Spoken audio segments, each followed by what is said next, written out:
Hello and welcome to The Shift, the podcast that aims to tell the no-holds-barred truth about being a woman post-40. Created and hosted by me, journalist and author Sam Baker. My guest today is the Jamaican author, journalist, filmmaker and living legend Barbara Blake Hannah. Already an experienced journalist when she arrived in London in 1964, Barbara was shocked to discover her achievements counted for nothing because of the colour of her skin. But she made headlines anyway in 1968 when she became the first black TV journalist in the UK. Without Barbara, arguably, there would have been no Moira Stuart, no Trevor Macdonald. Now 80, Barbara has led a pioneering life, so it's a joy to celebrate it with the republication of her groundbreaking 1982 memoir, Growing Out. Black Hair and Black Pride in the Swinging Sixties, as part of Bernardine Evaristo's Black Britain Writing Back series. She is someone I admire so greatly as a black woman and as a writer. I've now had the privilege of reading all her books, and I am just astonished at her literary talent and her black consciousness. It's so wonderful. From her home in Kingston, Jamaica, which she shares with her son, Barbara told me what she learnt from being at the sharp end of racism, feeling new again at 80, and how she learnt to love herself as a black woman. Plus, she introduces me to my new mantra, time is longer than rope. How are you feeling? Oh, I'm not too bad. I've got long COVID, so it's such a pain. Did you want to find some golden seal? No, I didn't, but I'm going to get some on the internet. It's very good to flush your system. I mean, if I have a headache or feel I'm getting the flu, I'll drink 3 cups of tea in the day, and by the end of the day, it's gone. It's the only thing I could recommend now for your long COVID. Health food store would probably have the powder. That's how I usually have it. But the capsules, you can just open a capsule and drop that in some hot water and make yourself tea. What's in it? It's a root, golden seal root, and they just powder it. It's like turmeric or any of those, it's just a healthy thing to have. Jamaicans, we're very organic in our health. We go there first, and when nothing works, then we'll go to the doctor or use pills or whatever, So golden seal, we always have. Turmeric, we always have. Ginger, raw ginger. Those 3 things are very essential. I had COVID briefly. I didn't have a very bad attack of it, but golden seal, turmeric, throughout the day, teas. So I can tell you, try and get yourself some, darling. It's been going on 4 months now, and it's like, wow, enough, enough. Whoa. We're really fortunate because I'm definitely over it. My son, the after effects lasted him a long while, but we're both totally over it. Try and get yourself some golden seal. Every leaf has a medical purpose. Yeah. Every one. They're now just discovering the efficacy of cannabis CBD oil. Yeah. And here we are in Jamaica where we use ganja every day. Maybe, why we're in good condition now, Yeah. This is why you've recovered from COVID and I haven't. That's what it is. Oh, that could be why. It's not legal in England yet, is it? I don't know. You can get CBD oil and things in health food shops now. It's worth the expense, darling. 2 drops at night, it really is worth the expense. You're a good advert for it. Yeah, your body needs it. You have CBD receptors. Your body wants it, darling. Your body wants it. Listen to me. Look at me. Yeah. I'm going to be 81 years old in 2 months' time. And things like that I've been doing all my life, I think you are the unwrinkliest grown-up I've ever seen. You never had anything done? Or No. First of all, I don't use makeup. Well, I put some powder on my face, but I don't use makeup. So I've not been, pulling my skin to wipe off eyeshadow and that sort of thing. Since I was maybe 30, I haven't been using makeup. You know what I mean? Maybe I use some olive oil if my face looks dry. Revlon would go out of business if everybody was me. And that's true. Another thing is I smile. I think smiling a lot keeps your face, the wrinkles from growing in. You know what I mean? So, and then, as I say, to use ganja, virtually every day of my life. I've stopped smoking for some time now, but I find other ways to take it into my body because they say your body needs those receptors. The receptors want to be massaged and connected with. So we've been doing that all our lives. smoking this illegal thing. We say ganja is for the healing of the nation. And now they've discovered it is a medicine. It is for healing. So Rastas say, yeah, we've been telling you this for so long, finally you listen to us, So Oh, here we you're are. my new guru. Now, your program is for ladies 40 and over. I mean, I'm twice that age now. I had my son when I was 45. Did Yeah. you? And I breastfed for several years. So I Lord. see that my body regenerated itself. Where does milk come from in your body all of a sudden? Good I question. say my baby brought it. My baby being in my body made it start producing milk and it started functioning. So I didn't stop after 3 months as some people do. I just let it go on doing that and the body just kept regenerating itself. So the longer I breastfed, the longer the body got a chance to refresh itself. Those are the only reasons I can see why at this age I'm still hale and hearty and in such good nick, you know what I mean? You really are. I wouldn't be that rude, but you really are in good nick. So if you had your son at 45, we will talk about the book in a minute, but this is really interesting, and you were breastfeeding for a few years, what happened with menopause? I mean, my period was virtually gone, but I've been praying for 9 years for a child.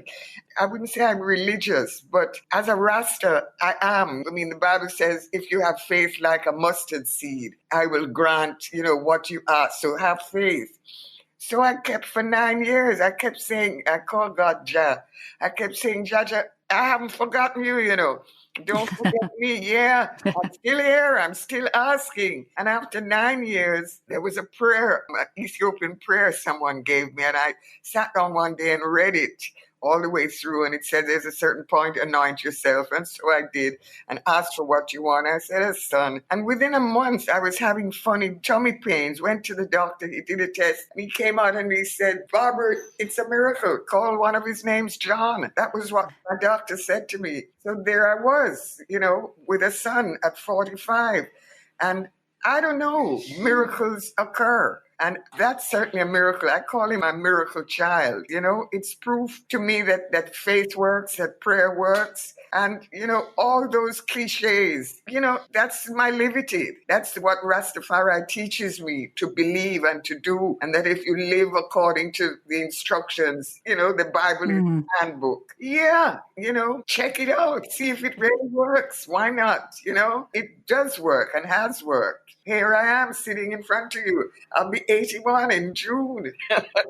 Joel, if I look like you when I'm 81, or in fact when I'm 71, I'll be very, very happy. As soon as we get off, I'm heading to the health food shop. You came to the UK when you were 20, didn't you? Could you have envisaged future you? This is what future Barbara would have looked like when you were young. Not in looks. In the months before I actually left England, I was then living in a one-room loft just off Oxford Street, but I was very depressed there. And I remember thinking, is this what my life is going to be like when I'm 60? An old lady in this, old loft all by myself. And I didn't want that as a life. I didn't know what else life could be, but I didn't want that to be my life. I'd done a program for BBC Man Alive on old age pensioners. And in the research going around trying to find the right people to interview, I got a good look at what life was like for old people in Britain. And I didn't want that. I didn't want that. And I think,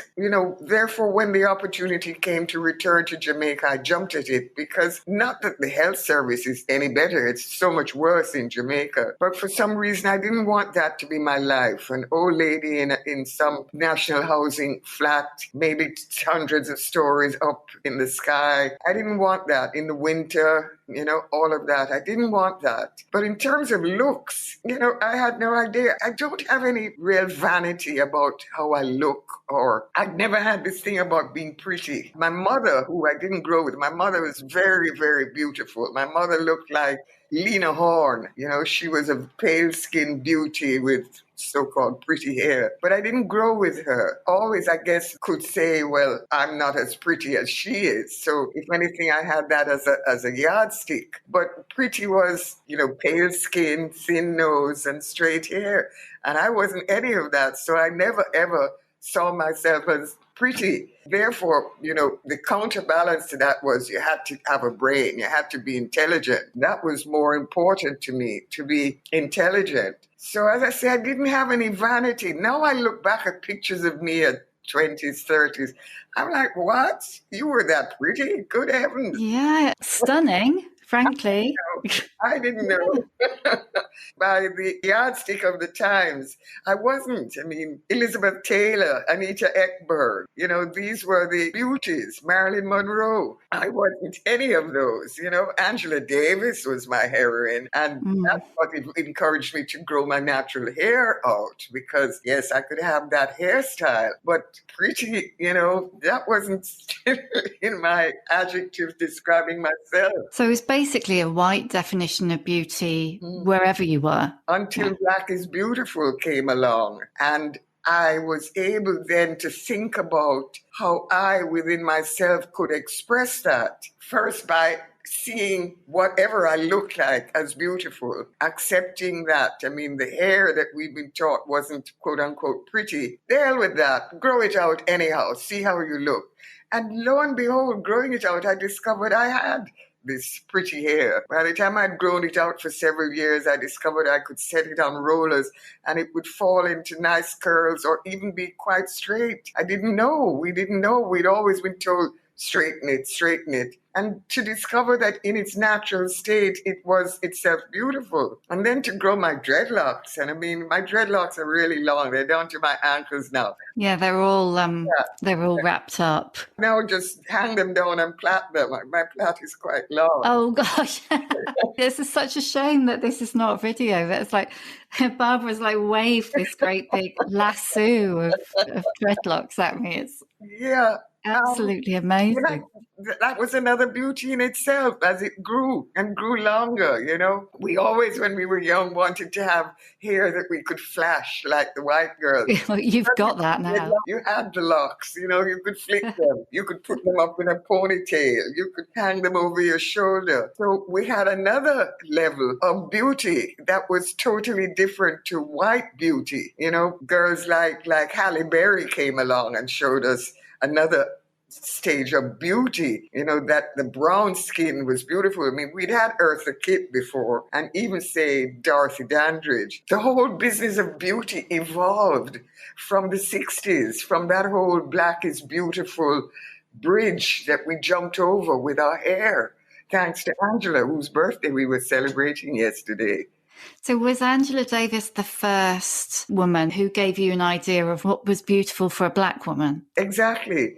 And not only her face and hair, but what was going on in her head. The whole attitude of pride in being Black, Black history, not just contemporary history of slavery, but Black history going way back. We had been told that Egypt was white people like Elizabeth Taylor and Cleopatra. We thought Egypt was white, was European people. The more that Egypt that's revealed, the more we see the Africanness, the features, everything. That, in fact, the Sphinx's nose was shot off because it was so African. To see Tutankhamun's face mask and see the very African features of his nose and mouth and his cheekbones, even though the mask was gold, we could see this was the mask of an African man. So more and more we could see the beauty of ourselves as more of that history, the layers like an onion skin, were peeled off. So the 60s was a watershed for us. It was a time when Martin Luther King, Malcolm X, the anti-apartheid movement in South Africa, the battle for independence from colonial rule all over Africa, all those things were happening in the 60s. And we were accompanied by the white people who were fighting against the war in Vietnam, the white people who were saying, make love, not war, that whole, Beatles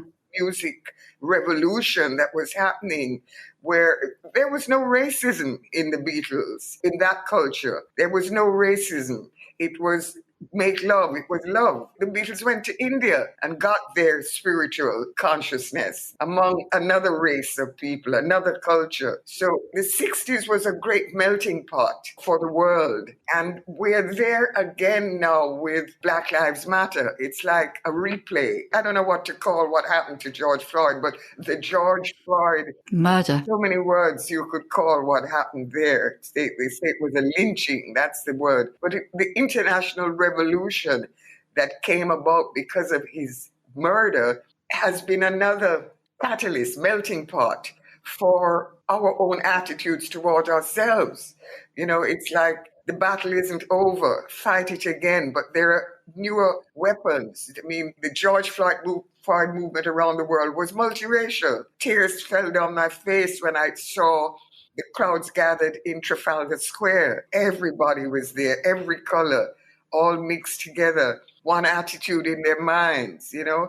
There's a picture of the black man who has rescued a white man who's about to be beaten up, lifted and carried out of the crowd. And he says, you know, I was there to fight against them, but I couldn't just let him die. I had to. I mean, the humanity within him, you know, moved him. So we're there again with better weapons. We've got communication now. We didn't have the internet. We didn't have this one-on-one like you and I are having right now. So it's been fought again, that battle, I'm glad to say. Or it hasn't stopped being fought, you know. It's just new weapons and new warriors have come to the battlefield.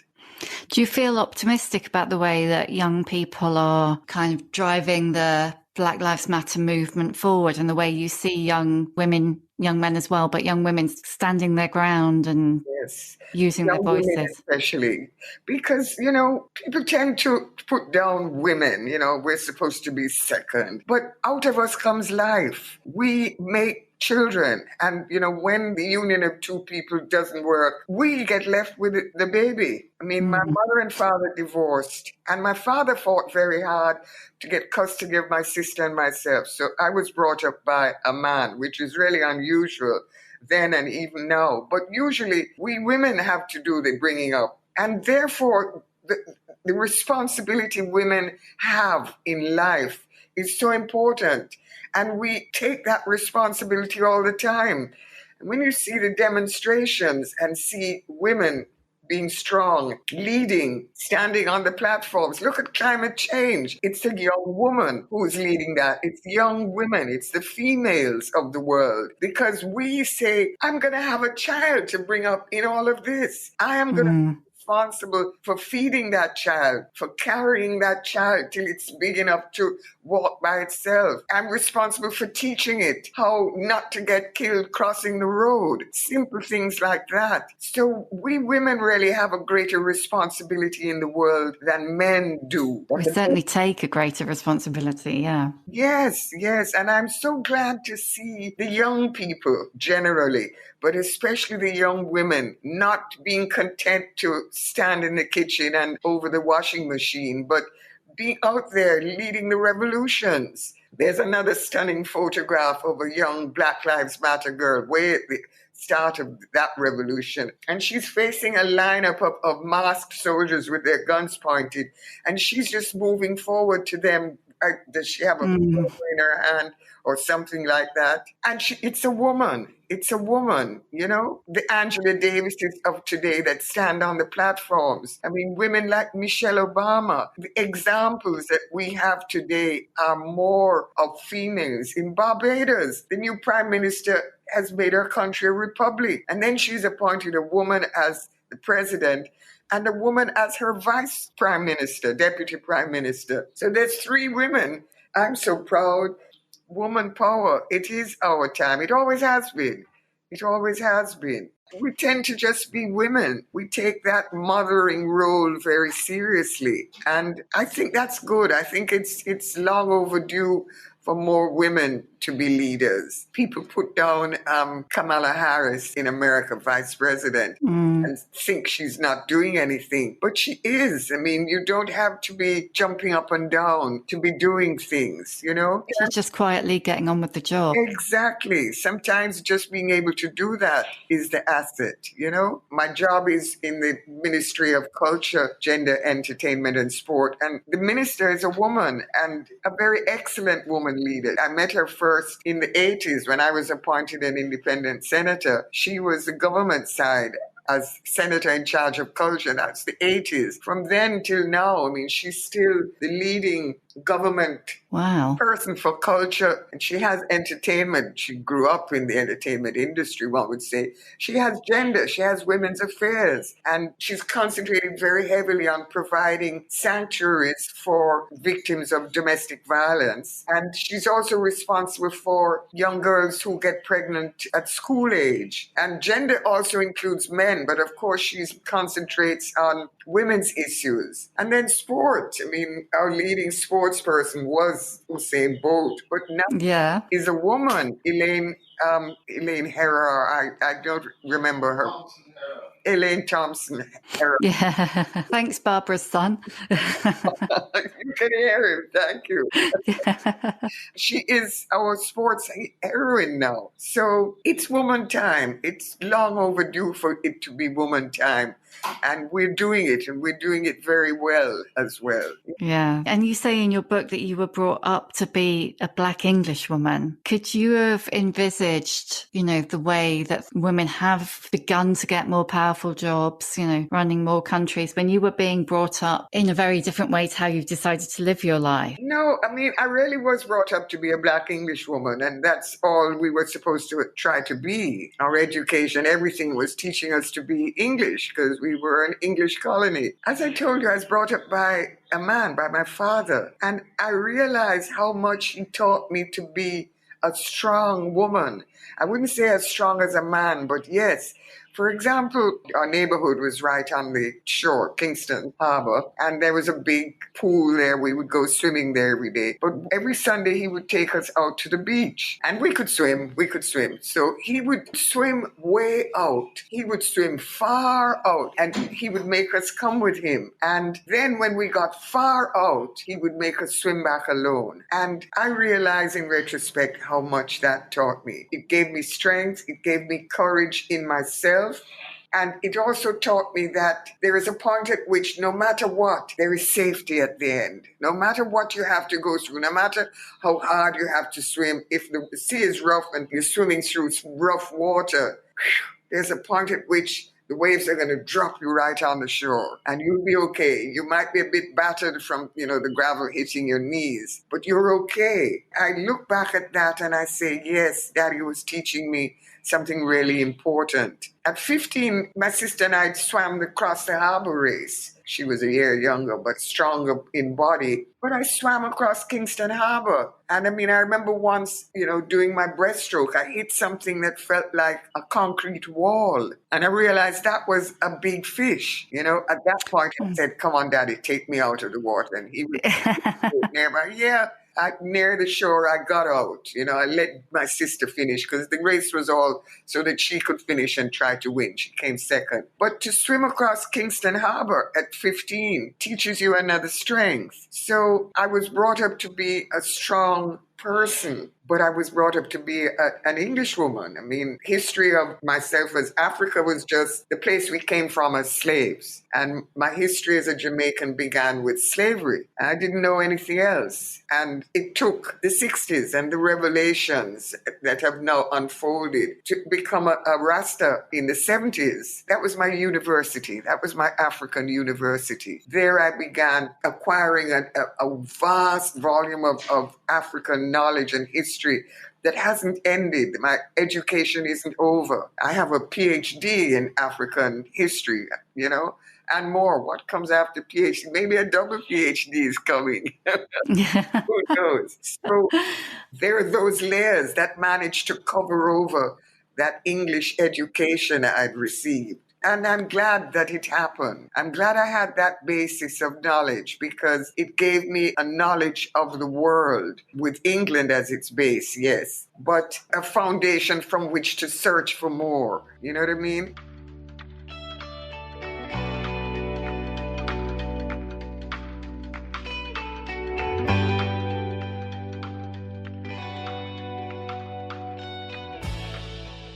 I learned about art, the great artists of the world. I had access to literature, the great writers of the world. All of that kind of education was a very good foundation for me, even though underneath it all was this, but you're inferior because you're black, because you're not British, because you're not European, you're a second-class citizen. It would always teach me, I'm so glad to have eliminated that from my knowledge, from my being. The whole world now, maybe they don't live it, but we know we're not inferior. Maybe the way we're treated is inferior, but we know we're not. We know our history now. When they rolled Colston's statue down into Bristol Harbour, we sat and applauded because we'd never heard of him before, I'd never heard of No, I'd never heard of him. But I looked him up and discovered there was something called the Royal African Company, which was headed by the royal family of the time, and that he was the largest exporter of slaves. What? And that the whole of Bristol was made wealthy by his wealth from enslaving my ancestors. What? Boy, those 4 kids who got arrested for rolling the statue, those are heroes. Those are heroes. Those are 4 young people I would like to meet. 4 young white people I would like to meet. They said they did it because it had to be done, that the statue being there was an insult to people they knew. I can't believe that 4 little white kids did that. That's so beautiful. I'm sure if you get here, they'd like to meet you. Or they'd probably like to come to you, actually. Oh, wow. What a day that would be. What a conversation we would have. Gee whiz. Because I don't know my ancestors. I know my father. I never met his father, although every Emancipation Day he would drive us down to James Hill, the little country village where he had been born and where his father had been born. His father had been born just as slavery ended. So his grandfather was a slave. And I mean, who are these people? I don't know any of them. Who were they? There's no way I can track them down. Why? What was the pain of it all? The anger that I have to suppress. You see, I can't even find words to talk to you about, darling, because it's just so awful. When you read about what slavery was like, what slaves had to endure, the enslaved people, because we weren't slaves, we were enslaved Africans. Some of the things are so awful, I can't describe them to you. I don't want those words to come out of my mouth. So I have to put down the anger because I don't want wrinkles. I want to be all smile, I don't want furrows in my forehead because it makes you angry. So those 4 little kids who rolled that statue down to the harbor, oh boy, they make me so happy. Tears roll down my face. Tears of joy. Oh, I was just so happy. I could see George Floyd clapping. I could see my ancestors clapping.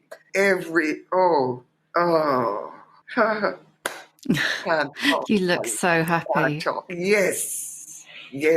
The world must change. One day someone's going to apologize for slavery. Apologize big, because there's so many millions of people to whom that apology must be directed. The spirits of our ancestors are here, listening and waiting for that to happen. It must come. Those 4 little children apologize. They're children. They're my grandchildren. At my age, they could be great-grandchildren.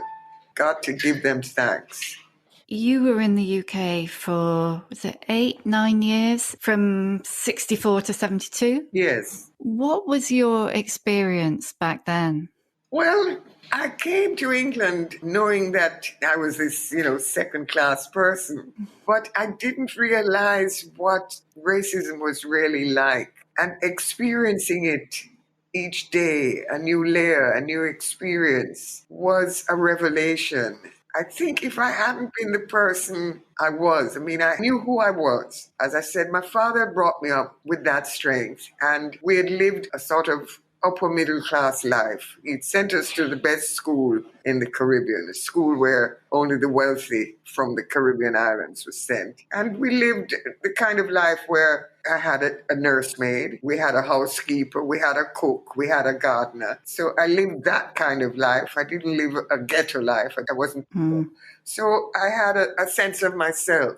I'd done things in Jamaica that also gave me a sense of myself. Been in the pantomime, I wrote articles, I broadcast on the radio and TV. But to discover that all of that meant nothing in England, really, because of the color of my skin, was something I had to get used to coping with. And I think politeness and diplomacy is what got me through a lot of that, until I made a few friends and was able to have them as a buffer between that and what I hoped should be, you know? I lived in Ladbroke Grove a lot of the time.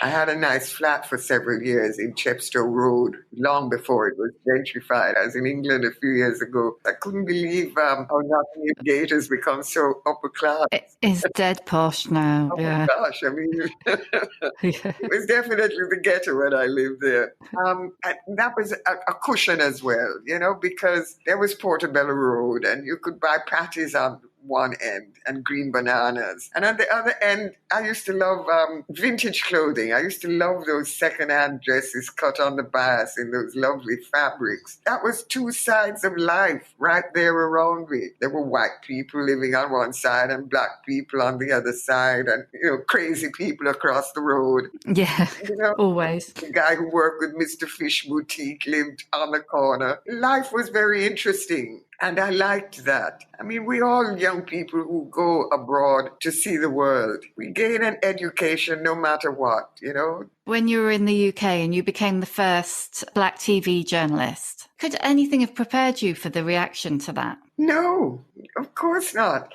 I didn't know when I got the job that I was the first. I mean, it was just another job. You know, I'd been a journalist all my working life from I was 17. And as I said, I'd done some TV in Jamaica. I'd even been hostess of a weekly quiz show. So, you know, on television every week. That was no big thing. I'd read the news. When I was working as the PR for Jamaica, I'd had two opportunities to be on television. One to talk about Jamaica and another time to answer questions. So to apply for a job as a journalist on this new television station, thinking I would, you know, write news, and then to be invited to be an on-camera journalist, that was cool. That was no problem. It was just another step in my career as a journalist. When the media made a big thing of it the day after, it was on the front page of all the newspapers except the Daily Express, which had Of course. a reputation of never putting a black on the front page. But to be news all over the media was a big shock. And I was like, oh, wow. But in those days, there wasn't anything you could do about, you know, front page notoriety. You know, people were like, oh, well, read the newspaper. What's tomorrow's newspaper? And I just went ahead and did my job. Maybe it opened the doors for me. I discover now that Jamaicans and Black people all over London were so thrilled. They would be telling their children, hurry and come home from school so you can see this Jamaican woman on TV. And they themselves made it a point to get home from work in time to see me on television. Now they tell me, you know, years later, I see them and they tell me. But I wish they had known that if they had written letters to the paper saying how much they appreciate loved that, maybe I would still have the job, you know. Alan Hawkins went on for 18 years, I think, or 12 years in the same job. And he was recruited at the same time as you, yeah? Yes, there were three of us who got the job. Mine was the only contract that wasn't renewed because there were all these people saying, I mean, the N-word, I'm not allowed to say it, but it's such a terrible word. Yeah. It's such a terrible word that people would actually call in and write in saying... And would write that. Yes. And that was the year in which the British Parliament passed the Race Relations Act. that said discrimination against people for their color, race, ethnic origin was now illegal in jobs, in housing, in everything. That was the same year the bill was passed. I went to Parliament for one of the readings, and Thames Television could have said to these racists, no, we're not going to fire her. There's a law now that says we shouldn't. And moreover, we don't agree that her color is an offense, else we wouldn't have hired her. But they didn't say that. They said, okay, racists, we agree with you. We will please you. We will do what you want. That's just the most shocking thing of all. At that point, you had no recourse through the Race Relations Act. No, I mean, there was no organization I could appeal to say, please champion my cause. There was no movement to say she must not be fired. There was just me, another Black person fired for being Black. There were so many of us all over losing their jobs for that reason. So I was just another. So I just tiptoed quietly away, went back to my little Ladbroke Grove flat and back to the temporary secretarial work till my agent found me another job, this one in Birmingham, doing the same thing and in fact suffering even more racism there, till I realized, boy, this ain't never gonna stop, These people just hate you for being Black. And nobody was teaching those people the reason why I was there. And nobody's teaching the history. Bernardine Evaristo, her autobiography, her manifesto, she writes about the fact that her brother was so hurt at being made to read the book Little Black Sambo in school. I cannot believe they really did that. Little Black Sambo in school and made little Black children read it. I can't believe. I can believe it. Yeah. It's time for a leveling. It's time for more like what those 4 little white children did. There's more of that. They showed that they know the history. They know their history. Everyone should. Who taught them? How did they know? From touching up with Black people. They heard their history. They didn't learn it in school. No way. They learned it on the television or the radio. It was absorbed into their system. It needs to go up higher than that. Yeah, much higher. Yeah. How did you feel when you found out that Bernardine Evaristo wanted to republish your book? Oh, wow, that was one of the greatest bits of news of my life. I think it's second only to having a press award named after me, after my experience. That's brilliant. That was launched in 2020, yes. The Barbara Blake Hannah Award. Yes. I mean, to meet her, well, digitally, not in person yet, but she is someone I admire so greatly as a Black woman and as a writer. I've now had the privilege of reading all her books, and I am just astonished at her literary talent and her Black consciousness. It's so wonderful. One of her books, Black Roots, I think is the title of that one, where she turns the whole slavery experience around and the slaves are all white people and the slave owners are all Black. That's such a funny book and such a true book, looking at slavery from what if it had been Black people enslaving white people? What would that be like? She's just always completely stuck to her guns and done her thing regardless of what was going on around her. I mean, having her publish my book, she took the fame and the influence that she had from winning the Booker Prize and put it to use for others. She shared that greatness with others. She shared that with me, bringing my book forward, making my experience be shared. She has shared what she has. I mean, we all could sit down and just be, oh, thanks for the money. Let me write for the book and get more famous. She didn't do that. She's reached out in so many ways to Black people and Black authors. I can't thank her enough. It's given me a new life. At age 80, I'm new again, Who would have thought? Who would have thought? I can't envisage you ever stopping, actually. No, I don't. I keep writing. I have 2 more books because that was growing out.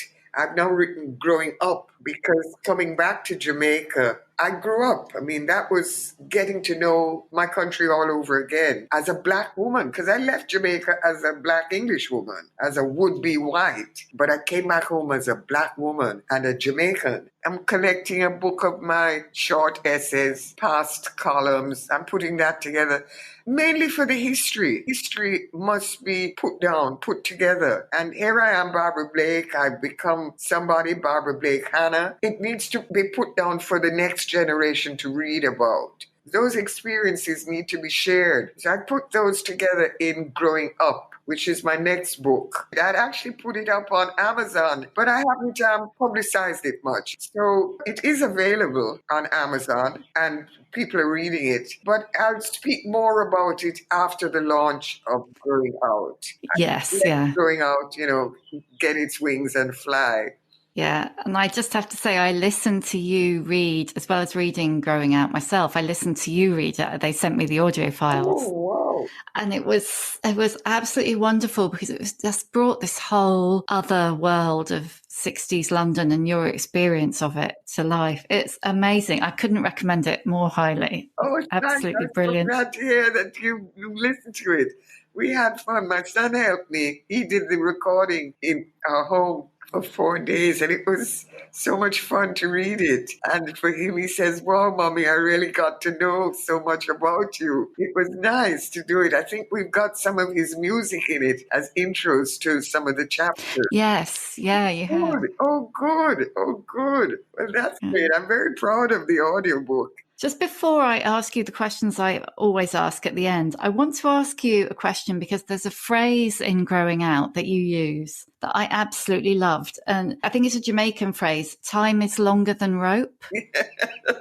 It's a very Jamaican phrase. We use it to say everything is endless. Don't think that things are going to stop here. Time longer than rope. You didn't know in 1968 that the pain and suffering you had then, 50 years later, would make lemons into lemonade. Time is really longer than rope.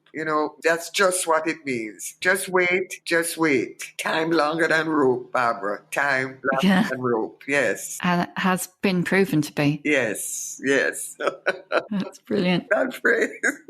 I love it. And and when you put it in context like that, it's like, yeah.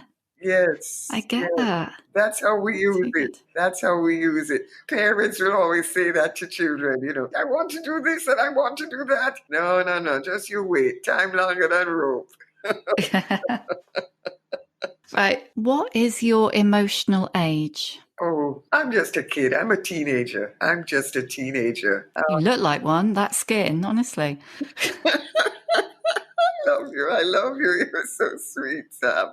Thanks, darling. Well, I can't ever grow up because the Bible says you must be born again. And it means hold on to your child spirit. Be fresh and not destroyed by the world yet. Keep that simplicity, that optimistic way of looking at life. And I do. Every day I wake up and say, what good thing is going to happen to me today? I'm still that child, not waiting for Santa Claus, waiting for the miracle to drop, because there are miracles we are promised, and there's going to be one every day. There's at least one miracle a day. So my emotional age, yes, I'm still a teenager, just coming into my 20s, I think. Yes. Could you recommend a book either that you've read recently that you liked or one that's made a big impact on your life? So many books have made an impact on my life. The Home of All World Religions by Dr. Joseph Ben Yochanan was a book that really taught me a lot. The Bible, of course. Bernardine Evaristo's book, Girl, Woman, Other, impressed me enormously. I really enjoyed reading that book. It showed me so much as an author and as a woman and just as a person. What advice would you give younger women? Be a woman. And being a woman is not about finding some nice man to marry, finding some rich man, finding some handsome man. That's not about womanhood. It's about being yourself, being your full potential as female. To be a female is not, how sexy I can look. How can I be Kim Kardashian? That's not woman. Womanhood is that mothering the world, mothering the world. You are woman, and that's an important half of the world. Take it and take it to its fullest extent. Don't limit yourself in any way. Be woman, be woman. That's the advice I would give young women. Be woman. Who is your old bird role model? So an older woman who has inspired you. Una Morrison, journalist, first black woman on British radio in the 40s in the wartime. Nanny of the Maroons, the warrior heroine. Angela Davis, Winnie Mandela. Angela Davis I don't think she's much older than me. Winnie Mandela probably would be about the same age if she was still alive. Those would be the women that I would, stick their pictures on my wall. Yes, the female women of today. Yes. What's your superpower? My superpower is love. My superpower is love. Being able to love unconditionally, love the world, love people, love all people, to give love at all times. My superpower is love. Yeah. And lastly, how many fucks do you give? I don't know what that means. I mean, how much do you care about all the noise in the world? Oh, I care a lot. I do.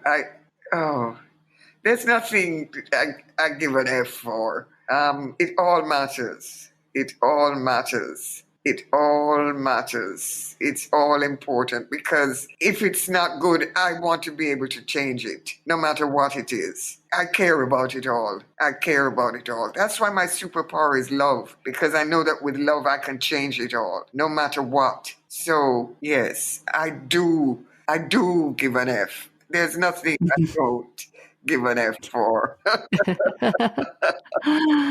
Oh, Barbara, thank you so much. It's been such a joy talking to you. I love speaking with you. It's such a joy to meet you, young lady. Not that young. You are. You're young to me. I love your questions. I love your conversation. We'll do it again when the next book comes out. Don't forget the golden seal, darling. Don't forget. I won't. When I've downloaded all these files, I'm heading straight out to the health food shop. Anything that is going to give me potentially your forehead. Honestly, look, you can't even get those wrinkles. Look at my wrinkles. It's all about smiling a lot. It's all about smiling. I love you. I love you. I send you much love. I send you much love. Right back to you. Thank you, Barbara. Thank you so much. Thank you for listening. You can hear a new episode of The Shift each Tuesday on Acast, Apple Podcasts, Spotify, or wherever you get your podcasts. If you like what you hear, please do rate, review, and follow, because it really does help other people find us. And if you'd like to know more about my own experience of shifting, my book, The Shift, How I Lost and Found Myself After 40, and you can too, is out now in paperback. See you next time.